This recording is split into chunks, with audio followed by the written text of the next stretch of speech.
April 1941, Greece.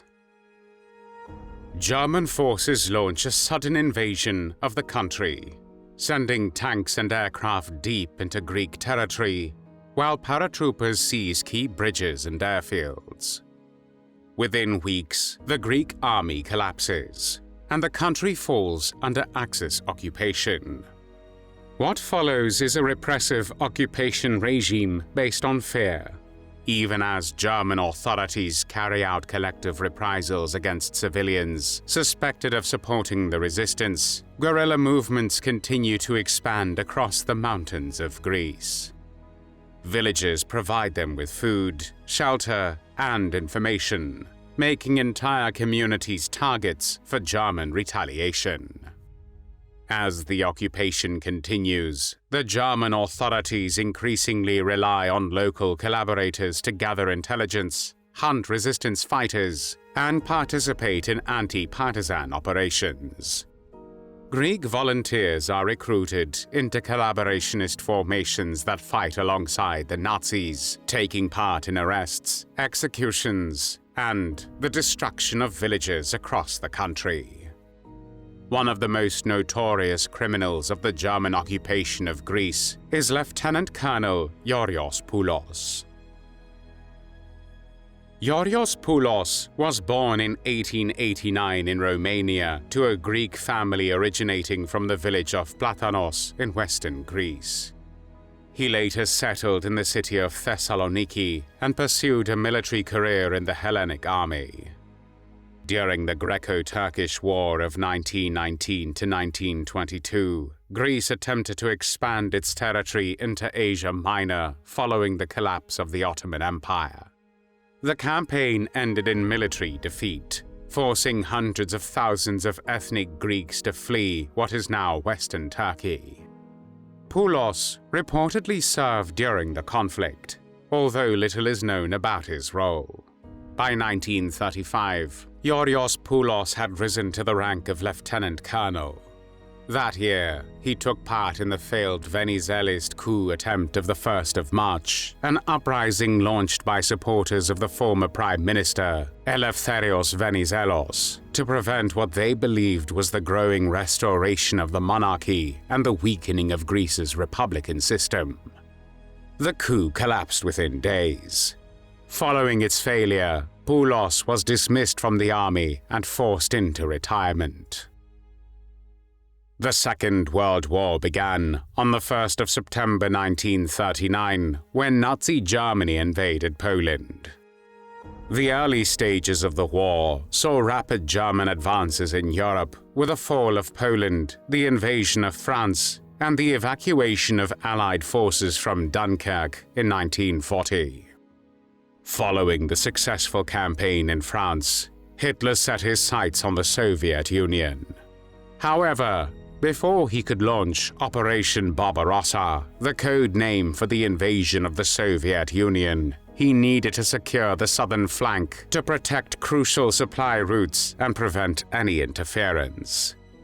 Therefore, on the 6th of April 1941, Germany invaded Greece with rapid and coordinated assaults.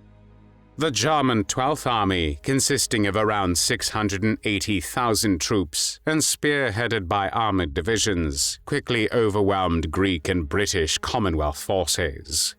Key locations such as Thessaloniki fell swiftly, and German paratroopers played a crucial role in securing strategic positions. By the 27th of April 1941, Athens had fallen, and mainland Greece was under Axis control. After the German occupation of Thessaloniki, Poulos attempted to establish himself as a political leader under the protection of the occupation authorities. He assumed leadership of the National Union of Greece, an ultra-nationalist organization that he reorganized as the National Socialist Party of Greece. Through leaflets, newspaper announcements, and public propaganda, Poulos openly promoted cooperation with Nazi Germany while denouncing communists and the Allied powers. Despite his enthusiasm, however, The Germans regarded his political ambitions with suspicion. The German military command in Thessaloniki repeatedly demanded that his organization be dissolved, and by the autumn of 1941, it had effectively ceased to operate. Poulos, nevertheless, remained a valuable collaborator. During the summer of 1941, he supplied the occupation authorities with lists containing the names of suspected left-wing activists and Freemasons in Thessaloniki. On the 5th of July 1941, German authorities arrested 278 people believed to be connected with resistance activities. After the dissolution of his political organization, Poulos continued working for the Germans in a different capacity, becoming an informant for the German counterintelligence unit, the Sonderkommando 2000. Throughout 1942, he gathered intelligence on resistance networks and became one of the occupation authorities' principal Greek collaborators in northern Greece. He also published pro-German articles in the collaborationist newspaper Nea Evropi under the pseudonym A True Greek. His activity soon made him a target of the Greek resistance. On the 31st of August 1941, members of the Communist Party of Greece attempted to burn down his headquarters, but were discovered before they could carry out the attack.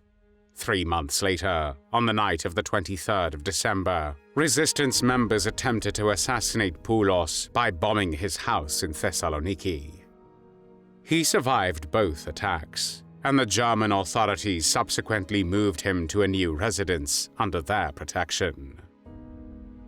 Having failed to establish himself as an influential political figure, Poulos turned his attention to building an armed collaborationist force.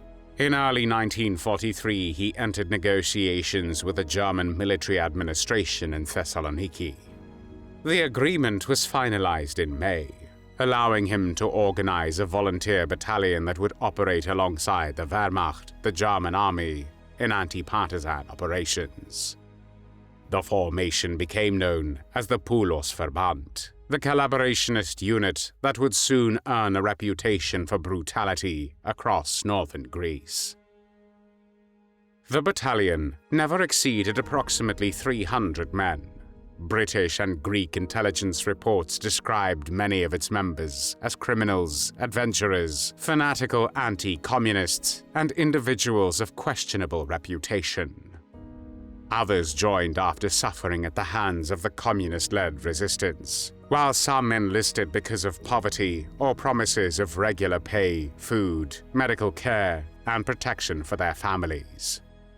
Poulos's wife also participated in recruiting volunteers by distributing written invitations to prospective members. The Germans equipped the battalion with weapons, uniforms, and supplies. Its members wore German military uniforms bearing the insignia of the so-called Hellenic National Army and fought under German command. In September 1943, the SD, the intelligence agency of the SS, formally incorporated the unit into its organization in Greece and provided it with officers and training facilities. During the same month, the battalion was subordinated to the 2nd Brandenburg Regiment and established its headquarters in and around the town of Ptolemaida. From there, Poulos created a network of outposts across Western Macedonia to support German anti-partisan operations. Although presented as a military formation fighting communist guerrillas, the Poulos Verband quickly became notorious for its treatment of civilians. Rather than distinguishing between armed resistance fighters and the local population, its members frequently carried out collective reprisals against entire communities suspected of assisting Hellas, the communist-led Greek People's Liberation Army. Villages were raided, homes searched, and civilians arrested with little or no evidence of collaboration with the resistance. Looting soon became one of the battalion's defining characteristics. During operations, Poulos' men systematically confiscated livestock, grain, clothing, jewelry, money, and other valuables belonging to villagers. Houses were frequently set on fire after being robbed, leaving entire families without shelter or food. Reports from occupied northern Greece described widespread theft and intimidation accompanying almost every operation in which the battalion participated. Violence against civilians escalated even further. Witnesses accused members of the battalion of executing villagers without trial, carrying out reprisal killings after attacks by the resistance, and murdering civilians encountered during sweeps through the countryside. Women were subjected to sexual violence, particularly during operations in the city of Veria, while arbitrary arrests, beatings, and torture became common methods of intimidating the local population. The Poulos Verband rapidly acquired a reputation throughout northern Greece that, according to many contemporary accounts, exceeded even that of the German occupation forces. The battalion also suffered losses. In April 1944, Hellas attacked one of Poulos' formations, reportedly killing 83 of his collaborators. Instead of weakening the battalion's resolve, these losses intensified the cycle of reprisals against civilians suspected of supporting the resistance. Among the worst atrocities associated with Poulos' unit was the massacre of Atrocities on the 2nd of September 1944. Acting alongside German forces commanded by the notorious war criminal Fritz Schubert, members of the Poulos Verband surrounded the village near Thessaloniki after resistance fighters had attacked German personnel. During the operation, around 150 civilians, including women and children, were murdered. Many victims were locked inside buildings that were set on fire, burning them alive. Less than 2 weeks later, on the 14th of September 1944, Poulos' battalion participated in another massacre, this time in the town of Yanitsa. Approximately 120 civilians were killed, numerous homes were burned, women were raped, and many of the male victims were forced to dig their own graves before being executed. By this stage of the occupation, the name Poulos had become synonymous across northern Greece with collaboration, terror, and indiscriminate violence against civilians. As German forces began withdrawing from Greece in the autumn of 1944, Poulos and his battalion retreated alongside the Wehrmacht rather than surrendering.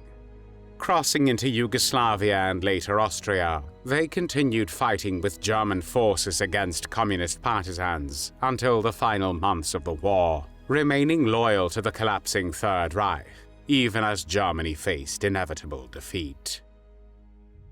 The Second World War in Europe ended on the 8th of May, 1945.